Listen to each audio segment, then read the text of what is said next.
Amid the coronavirus pandemic, sports around the world have been suspended and the beginning of the Major League Baseball regular season has been delayed. Despite that, we still have baseball somewhere in the world. As a result of their impressive response to the pandemic, the Republic of China, known to many as Taiwan, has been able to start their baseball season, at first with no fans, and now they are allowing 2,000 fans to each game to abide by social distancing procedures.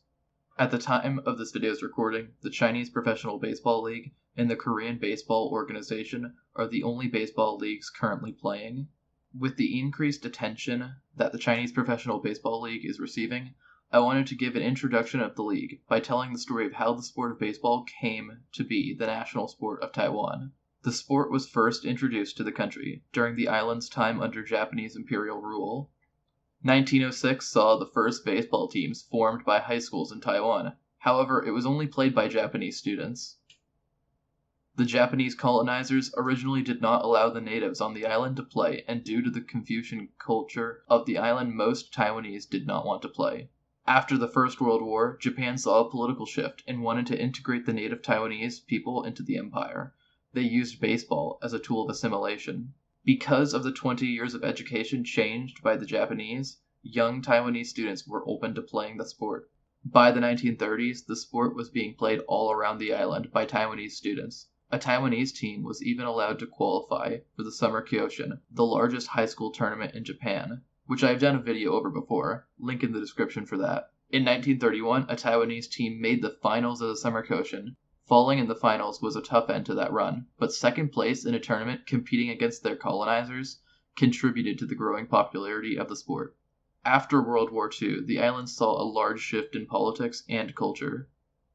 To shorten a complicated story, the ending of Japanese occupation and a civil war in mainland China saw the Republic of China's government fleeing to Taiwan.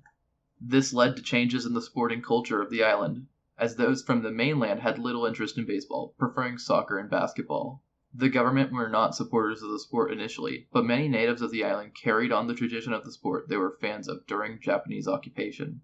By the end of the 1960s, the ruling party of the nation, the KMT, began to open up to baseball more, and the elementary baseball craze is beginning to start in the nation. Taiwan was allowed to participate in the Little League World Series, qualifying from the Far East region. During the early 1970s, they dominated the world in this competition. They won the Little League World Series in 1969, 1971, 1972, 1973, and 1974, including not allowing a single hit in the 1972 tournament. It is important to note that they cheated. They recruited players from across the country for a national all-star team instead of keeping the teams community-centered per Little League rules.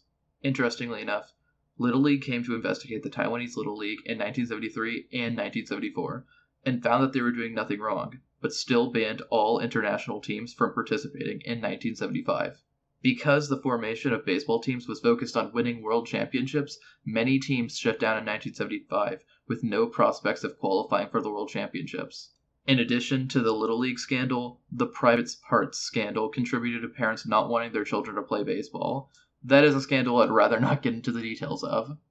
Despite popularity dropping, the Taiwanese still won the Little League World Series 5 years in a row, starting in 1977, for a total of 12 World Championships between 1977 and 1996. Scandals still plague these championships, and it is tough to say if the teams were created legitimately. They cared about winning only, and were willing to sacrifice the honesty of the game, a trend that will continue into the professional game. Speaking of, we are far into this, and I have not mentioned professional play in the country.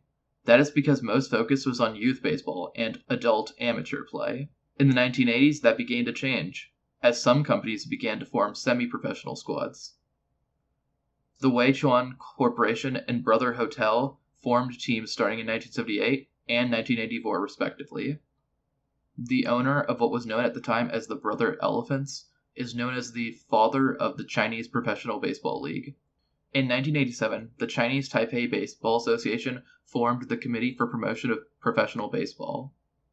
This led to the CPBL forming in 1989 and beginning its first season of play in 1990 with 4 teams: the Weichuan Dragons, the Brother Elephants, Uni-President Lions, and the Mercury's Tigers. The format of the league differs from Major League Baseball. Teams qualify for the playoffs by winning in the half-season standings. In general, the team with the best record in the first half of the season plays against the team with the best record from the second half of the season in the Taiwan series.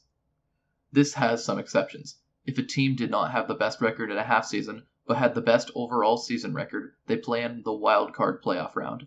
And if a team wins both halves of the season, then the second and third best overall teams play in the wild card playoff round. There is a limit of foreign players in the league to prevent the flood of minor league players from Japan and the United States joining the league. This limit is 4 total players and 3 on the major league roster. The remaining foreign player is allowed to play in the minor league. The league does not have a players' union, as opposed to Major League Baseball, and there is no unrestricted free agency in the CPBL, very similar to the Reserve Era and MLB. The governing body of the league is the Council of the GMs of the teams, not independent members. This leads to reforms being very difficult. The history of the league's teams is pretty erratic, reaching a maximum of 6 teams from 2003 to 2008, but this season of play sees 4 teams competing, with the 5th team to join next season. 2 of the founding teams, the Unipresident Lions and Brother Elephants, are now known as the Unipresident 7-Eleven Lions and China Trust Brothers, respectively, are still in the league. The Jungo Bears joined the league in 1993, and after a few name changes are now known as the Fubon Guardians. The China Times Eagles were a franchise in the league from 1993 to 1997, and were involved with a match-fixing scandal that saw most players banned in January 1997. After limping through the 97 season, they disbanded before the 1998 season. The attendance of the league fell to new lows during the 1998 season, and these financial troubles led to both the Weichuan Dragons and the Mercury's Tigers disbanding after the 1999 season. The Weichuan Dragons have since revived, playing in the minor leagues this year, and are set to return to the major leagues for the 2021 season. During this time, the China Trust Whales joined for the 1997 season. The Taiwan Major League was a competing league that formed in 1997 after a broadcasting rights dispute. The TML had 4 teams that merged into 2 in 2003, joining the CPBL that year. Those teams were the Cobras and the First Securities Zagon, that after a few name changes is now known as the Rakuten Monkeys. In 2005, another large game-fixing scandal that involved players from 4 of the 6 teams in the league at that time. At least 17 players were banned from the league as a result of this. In 2008, another game-fixing scandal occurred, this time involving members of the Cobras, now known as the G-Media T-Rex. Because the owner and general manager were among those charged, the team was expelled from the league. The same offseason saw the China Trust Whales disbanding. Today, the league has 4 teams, the China Trust Brothers, the Unipresident 7-Eleven Lions, Rakuten Monkeys, and the Fubon Guardians, with the Weichuan Dragons joining to be the 5th team next season. As of late, the Monkeys have been dominant, winning 6 of the last 8 Taiwan series. Overall, the team with the most championships is the Lions with 9, the Brothers and Monkeys being in second with 7 championships each. The Brothers are historically the most popular team, but the Monkeys are currently the team leading in attendance, with over 6,000 fans per game. The culture of the league differs from the game in the United States.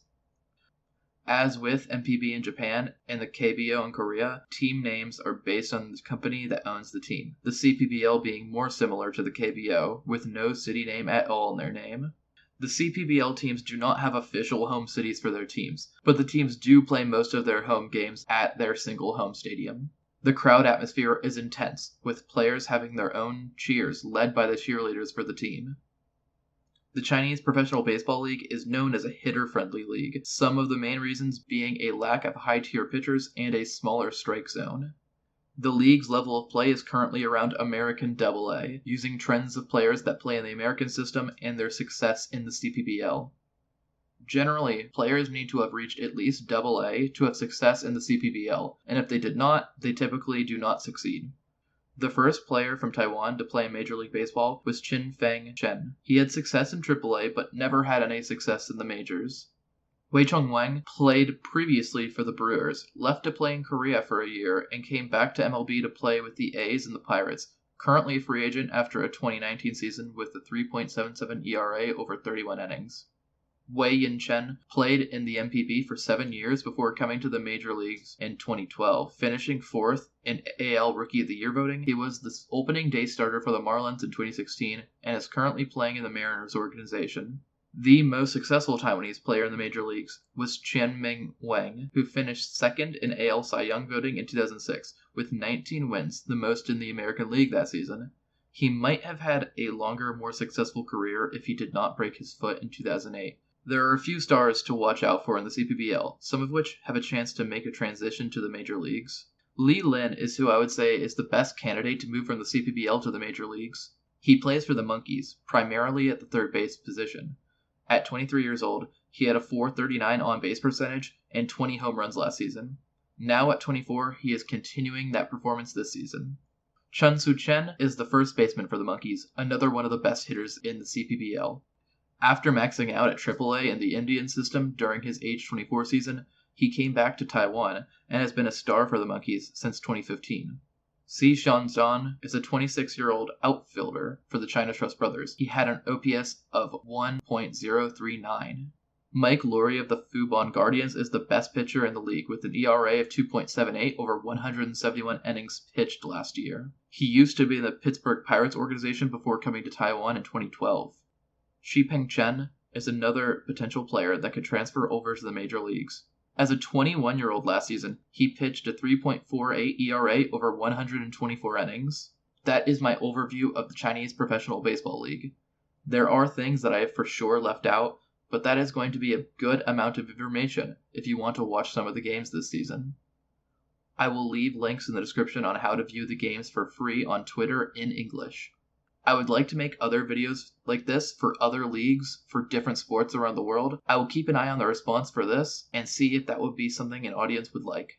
Thank you everybody for watching, and I hope you have a great day.